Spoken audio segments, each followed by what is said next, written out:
Okay. So now we're going to be talking about the 8 principles to recruiting. And this training right here, I really encourage you to open up your mind and just take this information in. And then if some of this stuff makes sense to you, use it. If it doesn't make sense, discard it, right? It doesn't necessarily mean, you have to use this stuff. I'm just going to share with you what I've done throughout the last 30 years to build monster organizations and become wealthy in our profession.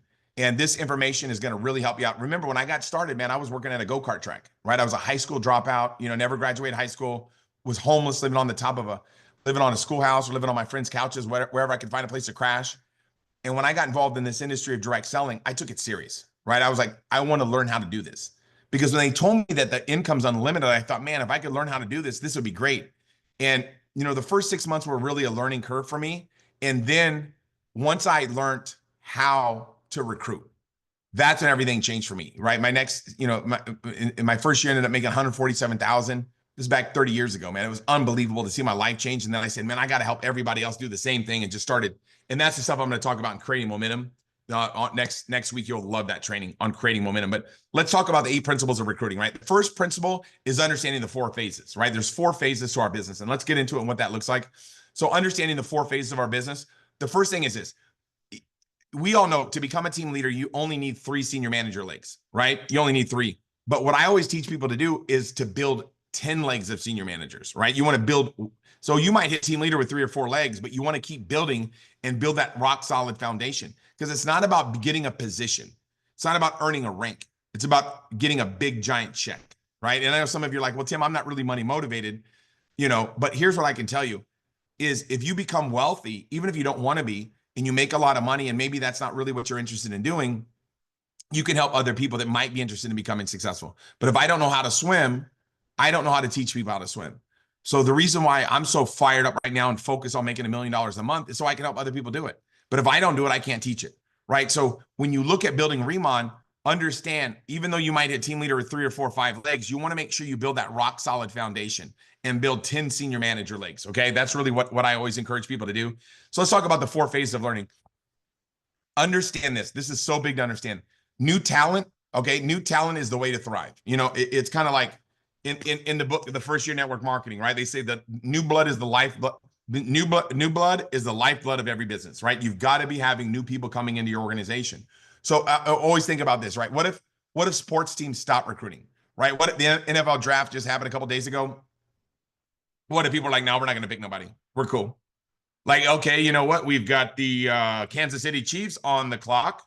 No, we're good. We got a pretty good team. We're pretty chill. We're just going to back up, not really recruit nobody else. What would that look like, right? It's kind of like, what if colleges stop recruiting? We're like, nah, man, we're just going to roll with these people. And once these freshmen graduate, we're pretty much done with this. You know what I mean? Like, we're cool. We don't need any new people. They're always getting new people. What if corporations stop recruiting? You know what I mean? It's like, well, once these people retire, we're going to go out of business. Like, that is not going to work, right? Another example would be what if the military stopped recruiting, right? What if the military was like, no, we're just going to roll with the guys we got. And once they are done, we're pretty much good. We're pretty much good. Your military is not going to be strong. You're not going to be able to protect your country. Who should we be recruiting? Do you think we should have that same mindset where we're always bringing on new talent? Absolutely, right? That's why I love this compensation plan, because it rewards building new lines of business. It's unbelievable, right? I just created our new organization. We just started building, created 2 directors in that organization last month, right? And one guy became a director in his first month. That organization, that one team is on fire. That's where my partner Chris is in Korea right now, working with that group, just absolutely on fire. So when you bring a new organization in, or you bring a new team in, or you're developing a new team, or you're teaching somebody and duplicating and building a new leg of business, you want to make sure that you've got multiple teams so everybody can feed off everybody's energy, right? Everybody's getting excited about everybody's new energy, and you always want to be working with new people, right? So what is the difference between a business and a hobby, right? If you treat this like a business, it'll pay you like a business. If you treat it like a hobby, it'll pay you like a hobby. So where you are right now in Riman, everybody wants to get more results, right? There's nobody here on the call that's like, man, if I got more customers today, that would not be good, right? Or if I got some brand new recruits, that'd be terrible, right? Or if I, had a couple brand new team leaders pop, that'd be, you know what I mean? I don't want to develop any leaders. We all want to have success, but it's not necessarily about getting the result as much as it is about what? Learning the skills. Learning the skills is the most valuable part of this business. You want to learn the skills of how to do this business, right? You know, I was telling, I see Mark on the call. We got together today. He flew in and from Rhode Island, and we were talking. It's like in the last, you know, this is the 8th company in a row that I've made 100,000 a month at. What's the difference? It didn't make a difference what comp plan it was. It didn't make a difference what product it was. I blew up, right? Because of what I know. You guys see that? So most people want the results, but they don't want to they don't want to develop the skills. The skills is more important than the results, right? It's not about the money that you make. It's the skills you acquire, because number one, it'll segue into every area of your life. It'll make you a better father, a better mother, better son, better, you know, daughter, better brother, better sister, better member of your community. It helps you out in all areas of life, right? Learning how to communicate, even if you're part-time in Riman and you're doing something else, you develop better skill sets, it's going to carry you in other careers. Or maybe you just want to use Riman as a vehicle, make a lot of money, and then go open up your own company, or, you know, whatever projects that you want to support or whatever. There's so many things you can do with this, but the skills is more valuable than the results. So get committed to learning the skills. So let's talk about understanding the 4 phases of this business, okay? We call it the Thompson rule, like, right? Larry Thompson, my mentor, he does a focus group called him and his wife Taylor. They do a focus group call that you can really take your business next level, but you got to be a manager to be on that. This week, obviously, we have the rundown, but the next week we'll be doing that Monday call. And he talks about how 5% of the people, right, is the Thompson rule, right? I'll talk about what that looks like. But before I talk about what the Thompson rule is, let me equate it to something that I like to use examples that people can understand, right? So let's talk about the gym, for instance, right? 5% of the people out there, they want to look like fitness models, right? 15% of the people that go to the gym or whatever are people out there, they want to lose weight and get a little bit toned up, right? Look a little bit better. They might go to the gym 3 or 5 times a week, right? The guys that want to look like fitness models, like if you don't let them go to the gym for the day, they freak out, right? They got to go to the gym. Doesn't matter. They're like, it's 2 o'clock in the morning. I got to fit it in. They're like over the top, jacked out of their mind about going to the gym because they have a goal that they want to achieve. Then some 15% of the people, they might want to just tone up a little bit, lose a little bit of weight. Then you got 80% of the people, the majority of people, they're not going to the gym, right? They might be just taking a walk around the block once a week, right? Or doing a little bit of, you know, maybe hit the gym once a week, hit the treadmills up or whatever. They're just trying to get better, get more healthy, right? Maybe, you know, take their cholesterol down a little bit, or maybe their blood, you know, their blood pressure, whatever. And then you got inactive people that don't want to do it at all, right? They're people that basically, they don't care about fitness. But guess what? Sometimes those inactive people will get serious and they'll get after it, right? In the gym, right now, I'm inactive, right? I'm inactive. But if you would have saw me 2 years ago, I was spending 3 hours a day in the gym. That was my priority, right? It's like, let's see how strong I can get. Let's see how buff I can get. See how like what I can do with my body. And I was over the top committed because I didn't really have anything else going into my life. But when I got involved in Riman, I'm like, dude, this is so much fun. Let's go. I want to help as many people become wealthy as possible. And I know I'm going to get back into the gym, right? It's like, I know I'm going to get back in there. There's not a debate session about that. So sometimes inactive people will get active, and sometimes I'll be a 5%, or sometimes people will be a 5% and like, I'm just going to walk around the block. And then sometimes people want, so people are going to segue throughout different areas in their life. You know what I mean? Very few people all the time are in one area. It's not like somebody wants to be a 5% all the time, going to the gym their entire life. Now, there are people like that, but that's a very, very few people. Majority of the people that are going to the gym every day that are just grinding, sometimes they'll take months off, or sometimes they'll take vacations, or maybe sometimes they'll whatever. So there's going to be people that go in and out of all these areas when it comes to fitness. Now, it's the same thing in our business, right? So understanding the 4 phases, understand that 5% of the people, they want to make an extra 500, 1,000 a day, right? And what they do is a lot of phase 1 activity. And I'll explain what that is in a second, but they're doing a lot of phase 1 activity. Phase 1 activity is talking to people, right? They're doing a lot of that every single day, right? It's nonstop, right? They're talking to 10 people a day, no matter what, right? That's the 5%ers. And then you got obviously the 15%ers, right? They want to make 500,000 a week. And they're doing a moderate amount of phase 1 activity, right? Maybe they're talking to 3 to 5 people a day, right? They're prospecting, talking to people, they're building their business, but they're doing it a little bit slower. That there's no right or wrong, right? There's 80% of the people want to make $500,000 a month. And that's the majority of the people. They're doing a little bit of phase 1. Maybe talk to 1 or 2 people a day, right? Or maybe talk to 1 or 2 people every other day, whatever. And they're going to get the results that they want. So everybody's doing the same thing, right? The 5%ers are doing the same thing as the 80%ers. Everybody's doing the same thing. They're just doing more of it, Like I don't do anything different than anybody else in Riman. I just do a lot more of it, right? And then as your skills develop, your labor becomes more valuable, right? Skills makes labor more valuable. We all know that. But you don't develop the skills without the labor. So the labor is what develops the skills, and the skills is what makes the labor even more valuable. And then obviously you've got people that are inactive, right? They're, maybe they're planners that don't want to make any money, right? Or maybe for whatever reason, they're not, whatever. Maybe they have something going on in their life or whatever. There's nothing wrong with that. You understand? You just got to realize everything's okay, right? You'll have people that'll work real hard and then sometimes they won't, right? So what'll happen is maybe they get their income up to a certain amount and then lay out the gas, and then their organization will follow and do what they do, and then it'll slow down.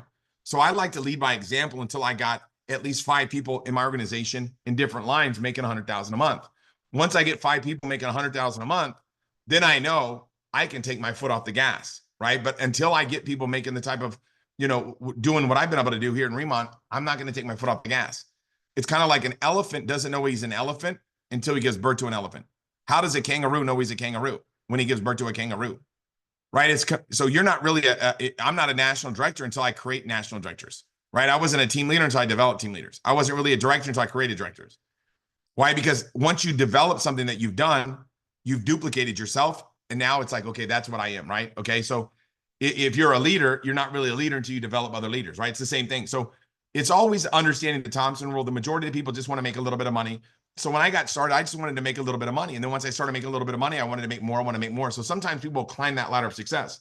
So when I work with people and they want to make an extra $500 a month, and I'm like, look, once I get you there, be open-minded to making more money. You don't have to, but be open-minded to it, right? If you just want to offset the cost of living, maybe pay for some bills or whatever, maybe not have to worry about your car payment or whatever, that's cool. But once I get you to that point, would you be open-minded to consider making more money, right? Because at the end of the day, right, I'm not going to try to force somebody that wants to make, you know what I mean? It's like, let me help you get your blood pressure down a little bit. And maybe we can lose some weight or whatever. Or maybe you can, become a supermodel or whatever you want to do, right? So it's super simple and there's nothing right or wrong. Don't ever think that somebody's less because they're not working. It's not a big deal.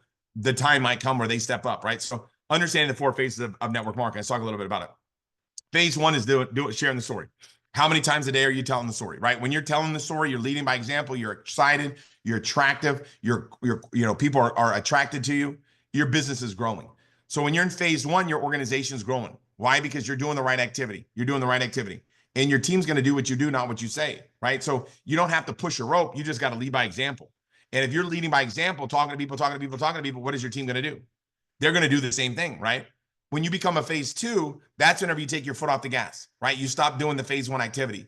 And then you become what we call the overseer of the doers, right? You're beginning management mode, right? The management trap, right? When you start managing people, you're no longer leading by example. You start to complain you're not as attractive as you used to be, right? You're not attracting people the same way.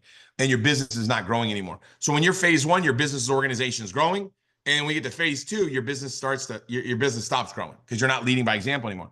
And then when you get to phase 3, that's when you're overseeing the overseer of the doers, right? And you're talking about your glory days. Man, you should have seen me when I got involved. I used to work really hard. And what happens is you start complaining a lot. You become very negative. You become unattractive. People don't even want to be around you. They don't want to sit when they see you calling, they're like, oh my God. That's when your business declines, right? And then phase 4 is when you're overseeing the overseers of the doers, right? Literally your organization is pretty much toast, right? You complain nonstop. You're angry. You're not just unattractive. You're actually flat out ugly, and your business is just dissipating, right? So you can control what activity you do. I always like to stay in phase 1 activity, and the reason why is because if I'm in phase 1 activity, people ask, "What would Tim do? What would Tim be doing right now?" And then I can kind of help people by leading by example, because the only way to lead people is by example, in my personal opinion, right? I don't want to talk about what I did last year. I'm not like, man, when we got started, we used to work really hard. It's like, dude, I worked hard when I got started, but I'm working 10 times harder now. Why? Because I'm so excited and I want to help people get to where I'm at, right? When you love what you're doing, it's not work. I'm passionate about helping people could become wealthy. I'm passionate about helping people become sexy, right? It's like people getting compliments all the time on their skin. It's like, dude, I did that. So we're doing some amazing things. So principle number 2, your posture comes from your list, right? So your list is your inventory, right? And I always talk about the guy and I know the Lakers lost, right? But everybody's bummed out. But outside of Lakers at the Forum, right? I think the Clippers won last night.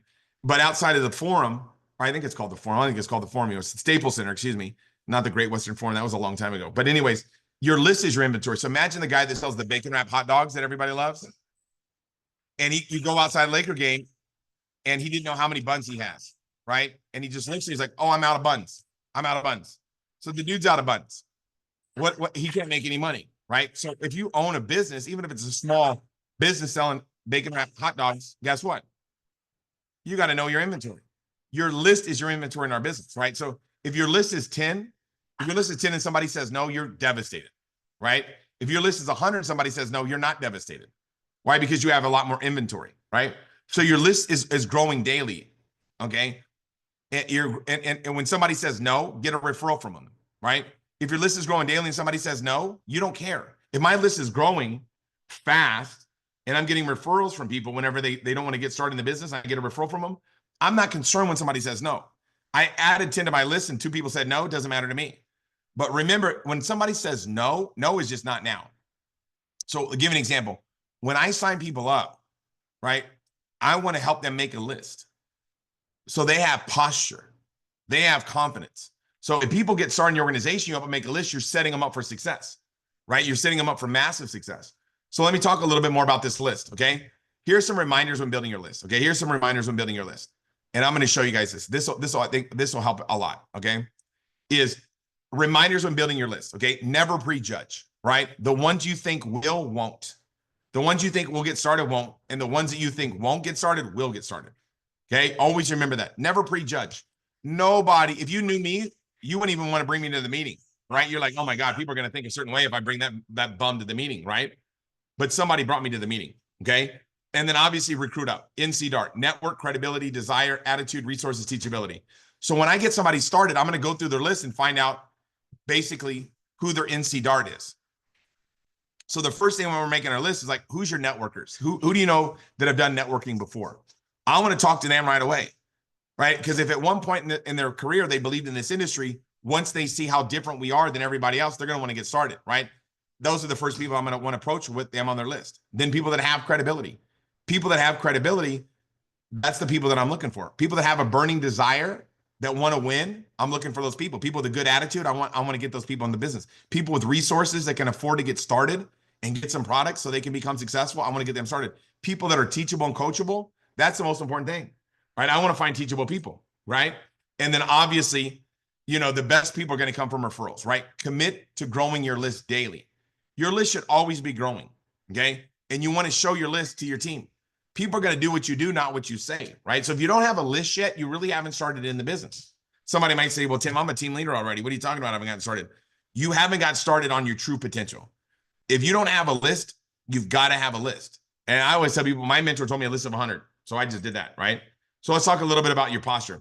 So there's basically a circle of concern and a circle of influence. Your circle of influence are people that influence you and you influence them, right? And a lot of them are going to have the same circle of influence. Okay, then you're going to have your circle of concern. Your circle of concern are going to be people that you're concerned about, but they're going to have their own circle of influence. You might not necessarily talk to them on a daily basis. So your circle of influence, your close family, close friends, or the people you influence, the I love you group, the I owe you group, that's your like circle of concern. I mean, your circle of influence. Your circle of concern are people that you know that are distant relatives you don't talk too much, distant friends you haven't talked to for a while, people you know from facial recognition, maybe through social media, ex-coworkers, classmates, kids' parents, whatever. Those are your circle of concern. So you want to get a circle of influence in really fast. Whenever I get somebody started that's in my circle of concern or whatever, I want to attack their circle of influence right away, right? I want to get those easy people started for them so they can build together. Because if the circle of influence is in and their buddies are in, they're all going to be excited together, right? And they're going to make sure that they got each other's back, right? So when I got started, I got my closest friends in and we built it together. You guys see how smart that is? So you want to make sure you help people get their circle of influence in right away, because they're going to feel more comfortable when they're working with their buddies. They're going to feel more comfortable when they're working with their friends or family, right? That they're in and they're learning, everybody's learning together. You guys see that? So now recruiting principle number 3, the law of sowing and reaping. I love this one, right? The law of sowing and reaping, right? It's an ancient parable, right? We all have heard this before. We read this story, I'm sure. But when you look at the parable of the sower, there's some important things that I like to highlight about that story. The first thing they said, the sower was ambitious and had excellent seed. And it's kind of easy to say, guys, we're all ambitious, right? You wouldn't be on a call on a Friday night if you didn't have ambition. So you're ambitious and you know that we've got excellent seed. We got an amazing opportunity. So the parable of the sower was ambitious and had excellent seed. That's us, right? That's us. And when he started to sow the seed, some of the seed fell by the wayside, and guess what? The birds got it. So some of the birds are going to get the seed. In my mind, it's like the negative relatives, right? Or negative friends or whatever. You get somebody, show somebody the business, they're all fired up, man, and we're going to make it happen. And then you call them the next day and like, I don't know if I want to do it, man. My wife told me I'm an idiot, or my husband told me that, that I don't have what it takes to be successful. And they let the birds get some of the seed. Now you have two options, right? Number one, you can go chase birds, but if you chase the birds, you're no longer sowing the seed. Or number two, you can let your frustration turn into fascination and go, wow, you know what? The birds got some, and just keep on sowing. Okay, that's what I do. I just keep on sowing. The seed falls on rocky ground where the soil is shallow. So first seed, birds get it. Second seed falls on rocky ground where the soil is shallow. It starts growing, and then on the first hot day, it withers away, right? Somebody's like, man, I had a K-pop-up plan and nobody showed up. I don't think I can do this. And they wither away, right? And all it is the soil was not right, right? It was rocky ground. I don't try to change people.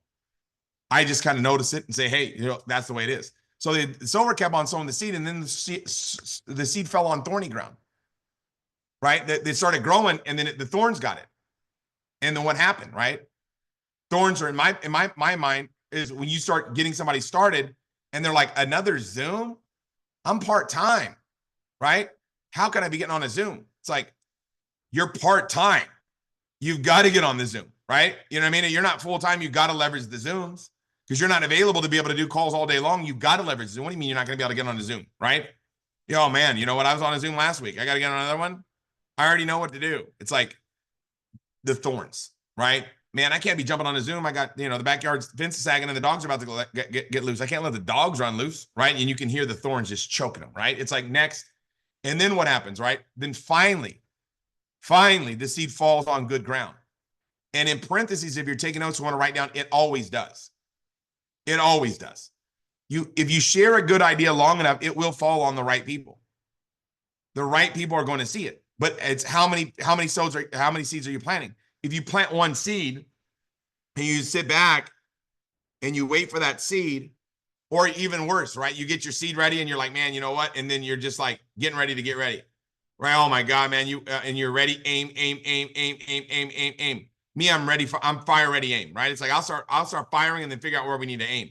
We were signing people up. I didn't even understand anything about Riman. All I knew was I was going to blow it up, right? It's like, dude, I'm going to make this thing happen. People got started. They're like, oh my God, how do I present? I'm like, I don't even have a PowerPoint. You know what I mean? I'd been in for like 3 weeks blowing it up and I didn't even know. I'm like, we got to get that PowerPoint that I heard about, right? It was like, we just started running, right? So when I tell you that if you share a good idea long enough, it's going to fall on the right people, it will.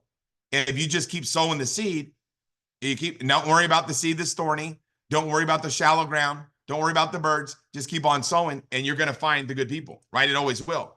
But if you just plant one seed and you wait for it to grow, you're going to have a little bit of a challenge, right? Some good ground produce 30%, some produce 60%, and some produce 100%. And I talk to people about this and they say, well, Tim, you know what? It really shouldn't be that way. Then when you get your own planet, you can design it any way that you want. But the reality is on our planet, this is the way that it goes.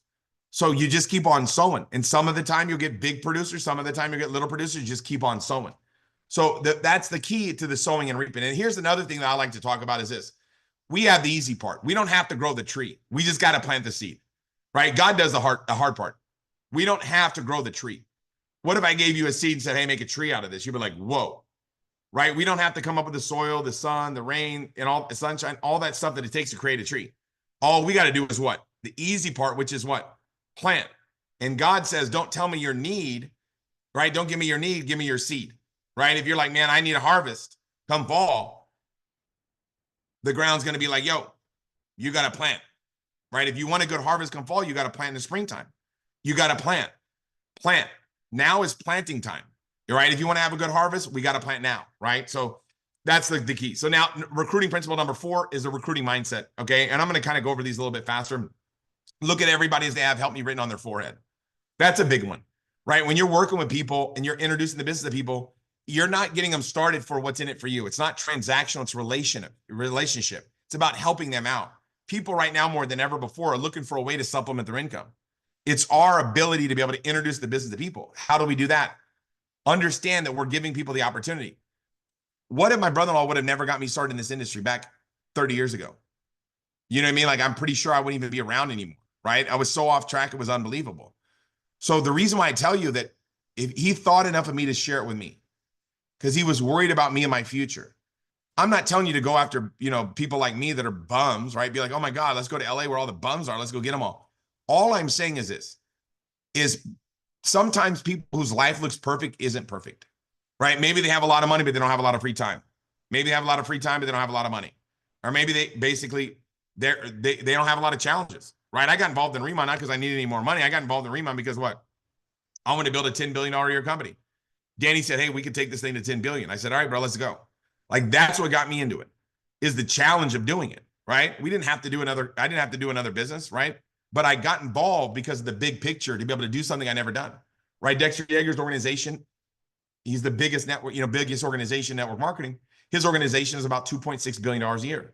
So my goal right now is to be able to beat $2.6 billion a year, right? So you never know. Some people aren't happy with their job, their career, maybe they want to get around good, positive people. Maybe they want to grow, develop, whatever it is. Every person you share Riman with, it's like opening up a Christmas gift, right? When you open up a Christmas gift, you never know what it's going to be. So every time I talk to somebody, it's like opening up a Christmas gift, right? Number 3 is you can't say the right thing to the wrong person. You can't say the wrong thing to the right person. Okay, so they already are what they are. But the gift is already what the gift is before you unwrap it, right? When you open up that gift, you know what I mean? It's like, boom.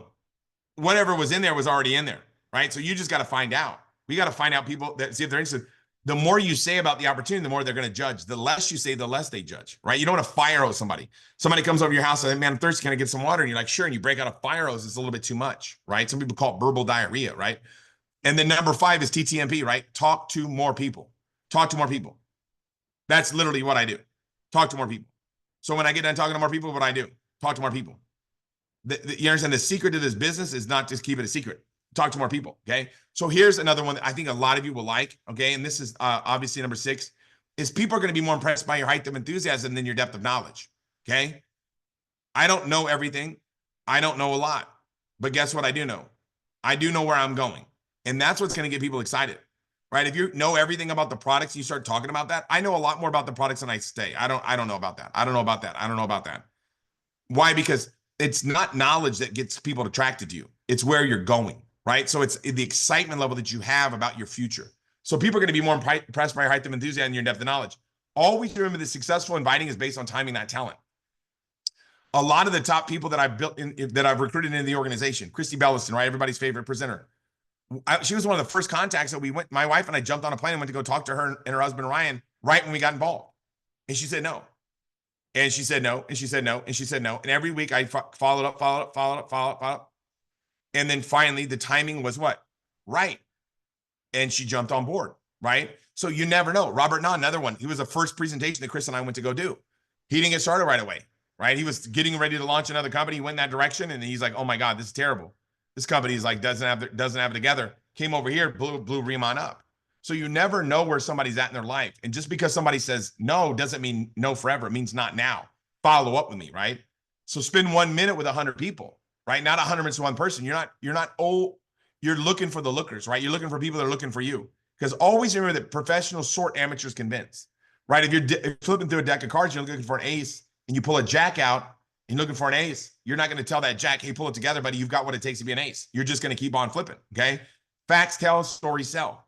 I just tell the story all day long. The tiger grass story, right? The lava energy water story, the microfluidization story, how I found this company story, right? You do a presentation by doing what? A story. All I tell is the same story all day long. I tell the story. I tell the story. I tell the story. I tell the story. That's why you want to get on Zooms. You'll hear other people's stories and you can kind of tailor your own, obviously, to kind of match. Some will, some won't, some wait. So what? So who's next, right? Dude, you're just looking for the lookers, right? You're looking for the people that are looking for you, right? So some will, great. Some won't, great. So what? Some wait, great. So what? Who's next? I don't get upset if somebody says no. And I don't get overly excited if somebody says yes. All I do is I keep on keeping on, right? I make it personal, but I never take it personal, right? It's like, dude, you're my friend. You need to take a look at this business, bro. I'm not going to stop talking until at least take a look at it. After you see it, you don't want to do it. It doesn't matter to me, but you're my buddy. I'm going to show you what I'm doing. because I don't want you to come back to me like, dude, why did you not let me take a look at this thing, right? So build your business with expectancy. Build your business with expectancy. That's a big one, right? You have to have 100% faith, right? They say that you need faith the size of a mustard seed. Somebody says, well, 10 mustard seeds are small. Why is it just the faith the size of a mustard seed? Because fear and faith can't coexist. It can't be dark and light at the same time. You don't need a lot of faith. You just need absolute faith. If you've got faith, you don't have fear. It can't be daylight and it can't be day and night at the same time, right? You can't be dry and wet. You know what I mean? It's like you're either one or the other, right? So when you have faith, fear doesn't exist where faith is. So if you have that faith to be able to believe that something's going to happen before it happens, that's how you're going to attract people to the business, right? You know? So let's talk a little bit about principle number 5. Recruiting is a process, not an event. This is a quick one, but I want to hammer this one because we talked a little bit earlier about what? About the events that we've got going on, right? Tomorrow, we've got Derek Brown, one of the best presenters of all time, doing the presentation. Everybody's excited to get people in front of Derek, right? Let Derek help you build your business for you, right? But the key is understanding why we have these events, right? Because the fortune's in the follow-up, okay? So I do a presentation, right? The first base might be piquing somebody's interest, right? Give them a little, pique their interest a little bit. Might be getting, talking to people. It's like, hey, man, last time we were talking, you were telling me you don't go on enough vacations. I don't know for sure, but if there's a way for me to be able to show you a way for you to be able to take more vacations, would you be interested? Yeah. What is it? Well, let me find out more details and then let me call you back. So I kind of create a little bit of curiosity, right? Or I'll send a text message to somebody saying, hey, look, you know what? I got really good news. We need to talk. I can't talk now. I'm busy, but I'll be available after 2:00. What's your schedule after 2? So they're like, good news. What is up? So I've already created a little bit of curiosity with a text message, right? So text the tee up is what I call it. Second base might be a Zoom call. Let me jump on a Zoom call and go over it with you. It might be a 5 or 10 minute 3-way call where I kind of tell the story, right? I tell the story about what happened with me.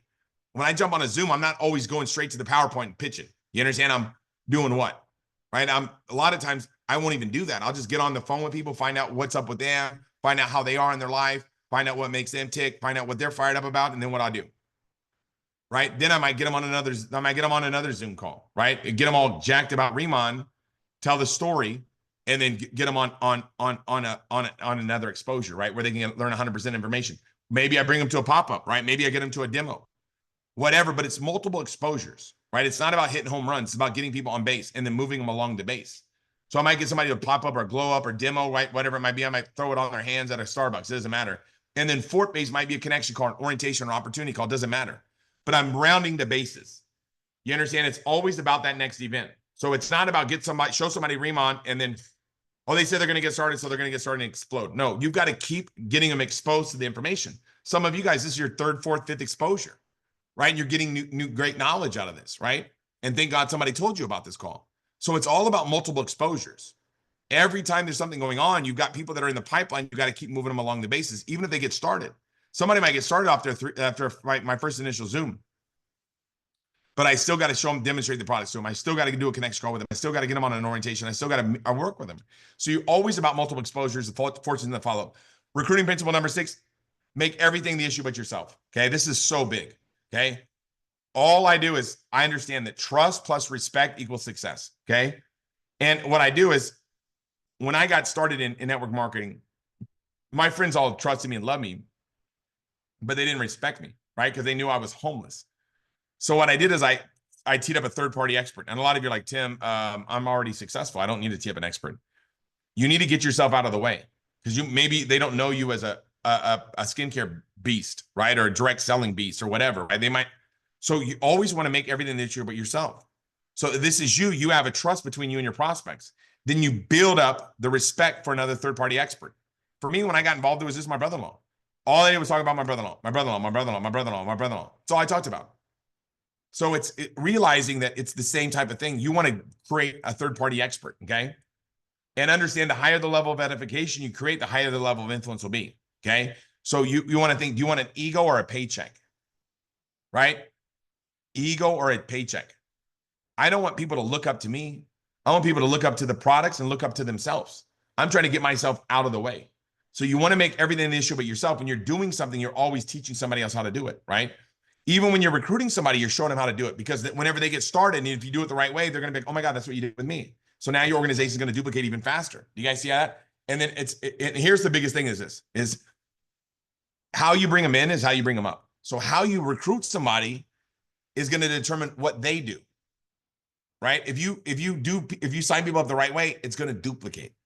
So they're going to do what you do. So always do it the right way so you can duplicate it, okay? And then obviously recruiting principle number 7, heart before hand, okay? Let's talk a little bit about this one. I love this one.